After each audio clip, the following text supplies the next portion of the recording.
بارگاہ فاطمیہ foundation Barcelona میں مجلس اعضا سلسلہ شہادت امام جعفر صادق علیہ السلام برپا کی گئی۔ مولانا سید زیغم عباس نقوی اور مولانا حسنین رضا عابد نے فضائل و مصائب بیان فرمائے۔ نمائندہ سچ نیوز بارسلونا ممتاز منیر سہوترا کے مطابق مولانا سید زیغم عباس نقوی اور مانچسٹر سے خصوصی طور پر آئے ہوئے مولانا حسنین رضا عابد نے فضائل و مصائب امام جعفر صادق علیہ السلام بیان فرماتے ہوئے کہا، تاریخ اس بات کا اقرار کرتی ہے کہ سقراط نے علم فلسفہ کو آسمان سے اٹھا کر انسان تک پہنچایا، تو تاریخ اس بات کی بھی گواہی دیتی ہے کہ امام جعفر نے لوگوں کو آسمان، زمین، انسان اور ادیان کی شریعتوں سے متعلق ہر چیز کی تعلیم دی۔ امام جعفر صادق علیہ السلام تمام اسلامی امور میں امام کی حیثیت رکھتے ہیں، جن کی طرف تمام اسلامی علوم کو جاننے کے لیے رجوع کیا جاتا ہے۔ وہ تمام لوگوں سے زیادہ علم رکھتے ہیں۔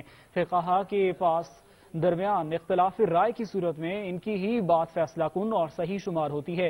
امام ابو حنیفہ انہی کو فقہ میں اپنا استاد مانتے ہیں۔ مجلس کے اختتام پر پرسہ پیش کیا گیا اور لنگر حسینی بھی تقسیم کیا گیا۔